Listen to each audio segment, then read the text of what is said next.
we're going to do the service dog handler tag. Okay, so number 1 is what type of gear do you use? Lots of gear, all different types of gear. Well, what, like I'd say, what do you use on like a daily basis? So on a daily basis, I'll use my, hold on. I bought one of my favorite vests from Courage Creations, which is now shut down. But it is my favorite vest ever, and I would love another one, but they're closed and I'm really upset. But it's so well made and it's so sturdy and I love it. I typically use that, or I use the harness I got for my birthday that has the embroidered service dog on it.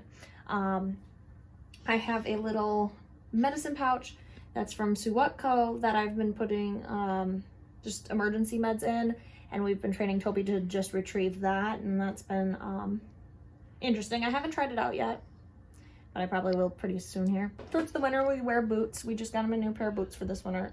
So we'll see how that goes. In terms of like collars and things, we have an e-collar, or mini educator. We have a flat buckle, and then we have our prong collar.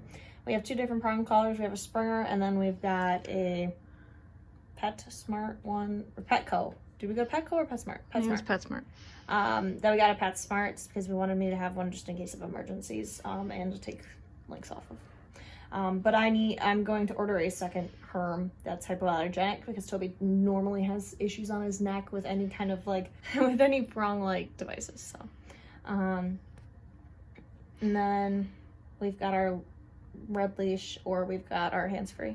Number 2 is how do you respond to access disputes? Luckily, I don't seem to have, luckily I don't have many issues with that usually.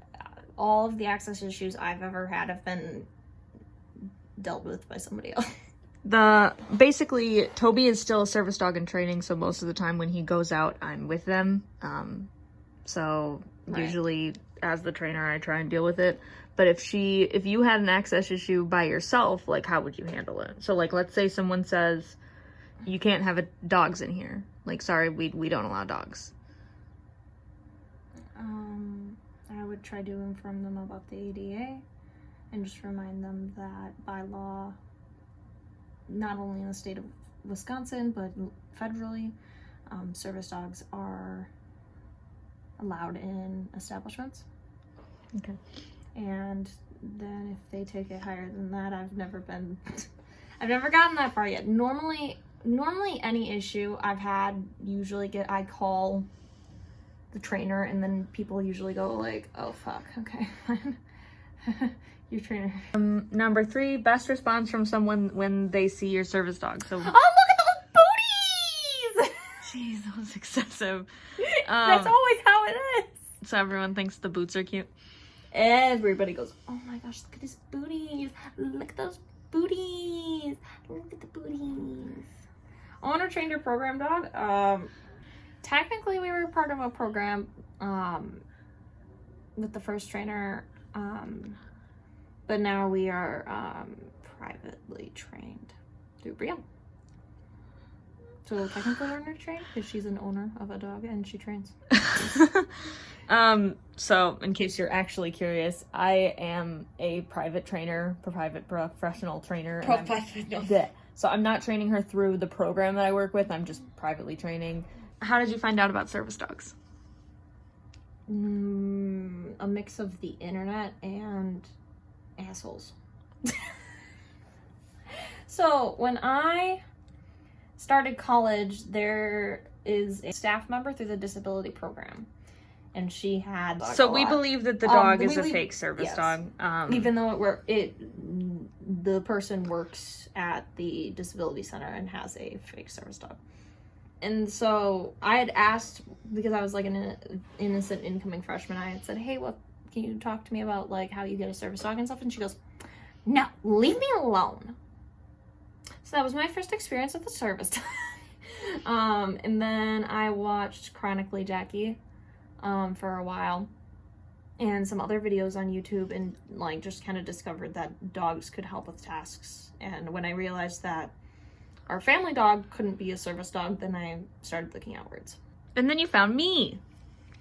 And then I found you. No, I'm kidding. Yikes. I'm just messing with you. When we met on Facebook. The next question while she's writing is dream service dog convention meetup. That's so confusing. What does that even mean? The last time I did a meetup, I've only done one, right? Can you think of any others? No. The only time I've done one, it was probably the scariest thing of my life. Honestly, I love you guys, but there are some not nice handlers out there. I'm not trying to like be rude to people. I'm not trying to hash out, but like when the people, usually meetups are like a group of like popular service dog people, and I ain't no popular, so everybody just like, if you wanted to meet up with me, like that would be my favorite thing ever, and you'd be like my next best friend. But like, I'm not really one for meetups, especially during COVID. Which handler do you want to meet the most? I want to meet Lexi. The fact that like Gabrielle and her friends, I'm like how? That's a famous person. How are you friends with the famous person? The thing, and I love you, Lexi. Like, girl, I love you. Like, you know. But you want to do a meetup eventually. Well, yeah, it'd be nice to like meet up with some of the people that I know online. Best places to train. Not in public. So we use the lounge in the dorm, and we use that big space. It's perfect because Toby doesn't go in there very often, so he's not like too familiar with the space. Best patches to have on your vest? All of them. Like, I guess brand and like what should they say? I don't know. I have so many that look the same. Well, not look the same, but they say the same thing. I like really crisp, clean patches. It helps people, whoever actually reads patches, read. But I also like fun patches and patches that mean things to me. I'm kind of a patchy-holic. So the best patches I think to have on the vest are just like really crisp, clear ones that you can read. And then things that show off your personality and your dog's personality.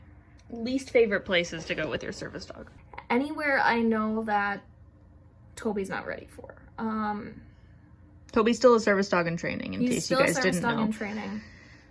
See, the thing is like normally I would say like that he isn't ready for a lot of places, but like I'd say that like the big places that he isn't ready for, it used to be like, oh, Toby's not ready to go to a pet store because there's dogs there.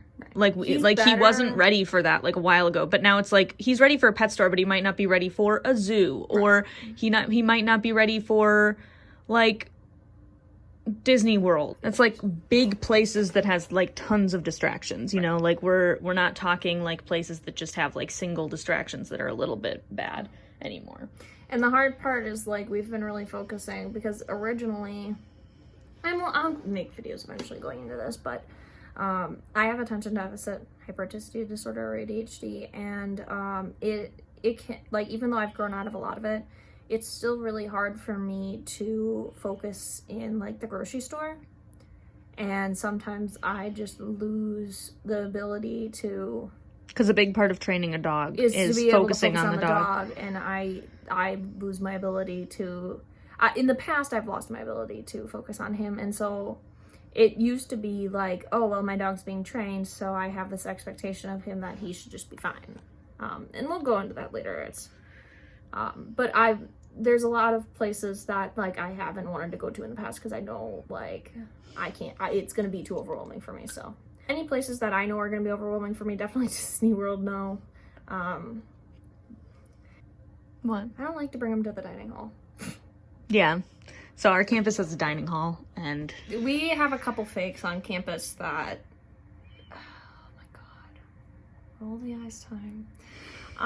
We have a couple of fakes on campus that come to the dining hall and definitely act out at the dining hall. And plus Toby is very like, I will eat any food at all, any time of day, 365. He's currently we're still working on that. He's impulsive. Do you have any goals? Do I have any goals? So what are your current, actually I feel like that's going to be like a separate video in general that I wanted her to make. Video, but my biggest goal, and I think I've talked to Brielle about this a couple times. Oh, my hair is a mess. My biggest goal is that I want to be able to rely on Toby. One of my biggest struggles most of my life with my chronic illnesses is that I've had a lot of people just be like, well, you can handle it and you can get through it and like push through it. And so I've learned to push through it at all times and to like not be off guard, if that makes sense. You know what I mean? Like, I'm pretty on guard. Like, when I know something's happening, I immediately go into that, like I need to keep myself upright. Like, if I feel like I'm gonna pass out, that's probably why I don't pass out anymore. I just told my body, fuck you, don't do that. Or like, with migraines, I will just be like, bye, bitch, I'm leaving. And I will just go isolate, and I will just go lay down and just sleep. Because like, at this point, it's either I need to push through it or I need to take care of it. But and what do you want Toby to be able to do? I want him to be able to not only let me know when things are going to happen, but to help me work through it so that you don't always have to go home. Full title for my service dog is Toby the service dog. I guess they might be talking about like AKC names. Yeah. So Toby isn't. He's a rescue. I mean, I could tell you about his nicknames. I call him Toby or Bubbies or Bubbers. I don't know why the Bubbies and the Bubbers. What was his original name? So his original name was Spencer, and then I told everybody that was too many words to yell at in an emergency. It just didn't seem like the right name to be like, Spencer! Yeah. And our family does T's and M's. That's kind of our theme. So my dad's a T, my mom's an M, my sister's an M, I'm an M, Mia was an M. Mm-hmm. So all the boys are T's and all the girls are M's. Hopefully it stays that way. I guess you'll have to make sure that you name your children T's and M's too. Maybe. Like if I get another prospect, that is going to be because it's going to be a female, it has to be an M. So he has a lot of allergies, and his dew claws get really irritated really easily. When it's kind of like fall and cooler, or like spring, and it's not necessarily like overly cold or overly hot, then we tend to not to do the booties. I know, for shame. Well, no, that's fine. This summer we didn't have proper booties for him, and so that was a no-no. But usually we have rough air booties, but those have been really hard on his dew claws. And we lost one in one of the school buildings, and the school wouldn't help me find it, so that's fine. $20 up the door, bye. So now we have booties that go over his dew claw and a little higher, and we're planning to use those this winter or when it gets cold here. Last one, why did I choose to have a service dog? So usually, all right, everybody coming after me. A service dog was not the last option for me. However, I was able to have at least some support to get a service dog, if that makes sense. I just knew how much our family pet helped me, and because a lot of her disabilities, like she doesn't just have medical disabilities where, you know, medication or like mobility aids would be helpful. She also has psychiatric stuff that she has been working on for a while, and they're like, that was probably like one of the last resorts. A service dog was kind of my idea. I am very, I don't know what to call it, self-aware. And so because they were telling me basically that like I should look at going to Rogers or to do some kind of outpatient mental health program, but I couldn't afford it at the time. That your doctors were not really educated on that. They weren't educated, and they didn't really believe that I was suffering as much as I was. Are you gonna do an outro? No, I don't want to say goodbye. Copyright. Okay. Brain fog. So that's it for the service dog handler tag. Hopefully you guys enjoyed that. I bet we've been sitting here for like a half an hour filming, so that's great. But if you liked it, like it, comment, subscribe, join the Toby King. Oh, okay, bye.